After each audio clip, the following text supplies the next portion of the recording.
It's Sunday morning here at Circuit of the Americas, and there are lots of people driving internal combustion engine cars really fast around the track. But we're here obviously with Fully Charged Live, and we are going to get a bit of a sneak peek at a car we've been trying to get our hands on for a really super long time. The Audi e-tron. Let's take it for a spin. A lot of people have asked me why we haven't got our hands on an e-tron yet, and the reality is that there are so many cars coming to market right now that we haven't been able to get all of them, and Audi's been really busy. They haven't had a huge fleet of cars.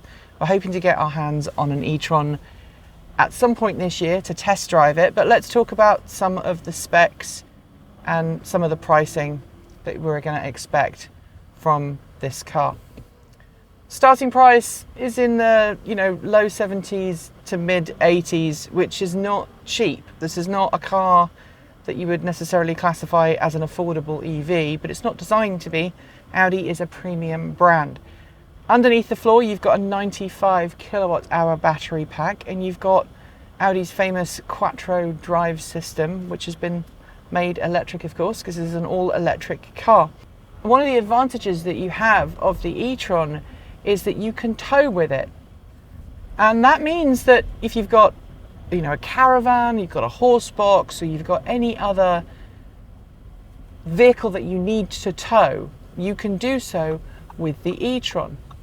If you watch the screen here, we're going to test the acceleration. Now I know on paper it's 0 to 60 is 5.5 seconds. We're in sport mode, so let's try it out. Interestingly, the car does sit down a little bit at the back, and there is 60 right there.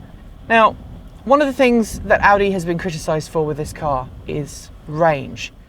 This car gets about 200 miles in everyday driving scenarios, but I know people who've driven the e-tron who say it's possible to go much further if you're gentle with it. If you drive it, if you hoon it, then you're going to find that you're not going to be able to go as far or maybe as briskly as you might. Now, in terms of acceleration, that 5.5 second 0 to 60 doesn't feel particularly sporty. I'm not going to lie to you. Having driven Teslas, having driven even my Chevrolet Bolt, which has a much more brutal kick when you first put your foot on the accelerator, Audi's power delivery is dialed in a lot more smoothly, which adds to its luxury premium feel.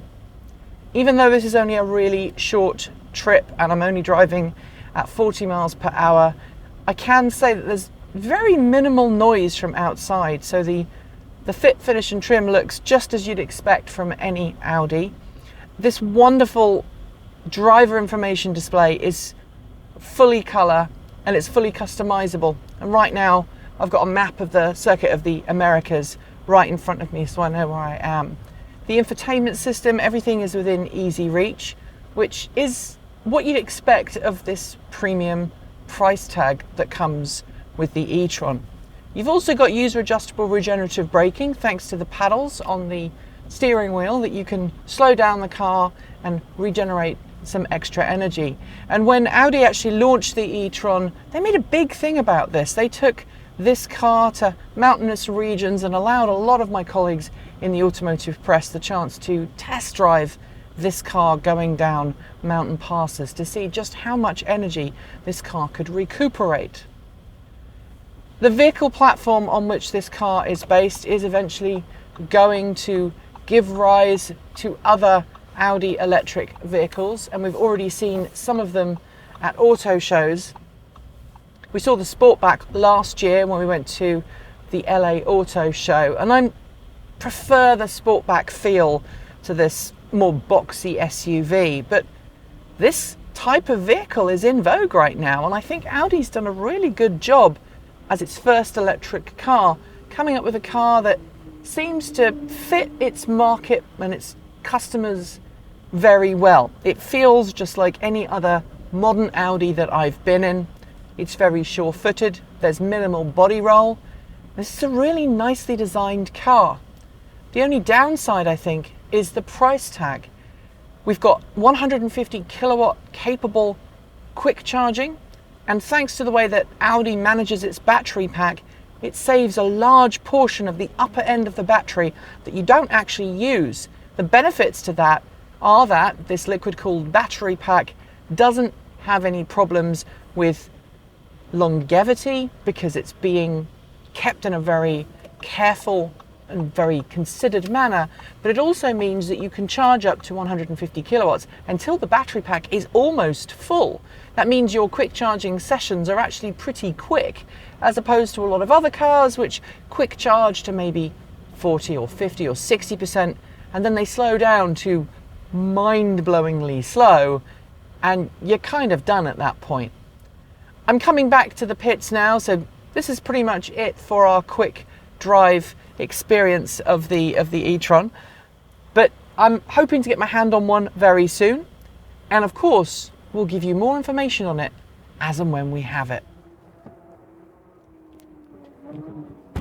So that was it. That was the Audi e-tron. I didn't have a very long drive of the car because other people want to drive it.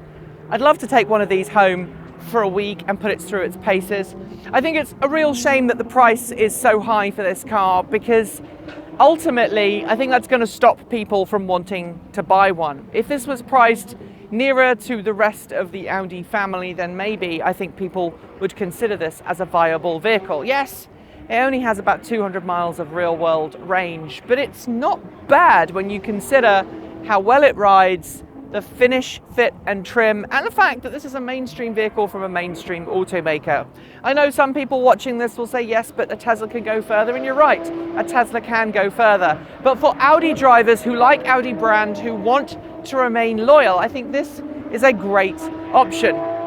You get that 150 kilowatt capable rapid charging, which not all new electric cars offer. Even today, there are some that still max out at 50, 60, 70 or 80 kilowatts. And having that higher power capability when you're rapid charging is really important, because it means you can get further on your journey in a lot less time. So that's it from Circuit of the Americas and the Audi e-tron. I had a great fun drive. Sadly, it was pretty short, but let me know in the comments below what you think of this car. Is it overpriced? Is it something you would consider buying? And what would you want to see in order to get one if you like the car but find the price a bit too much? Don't forget, we'll be bringing more content very soon, but until then, don't forget to like, comment and subscribe. I'll be back very shortly. I'm Nikki Gordon Bloomfield. Kekite. See you next time.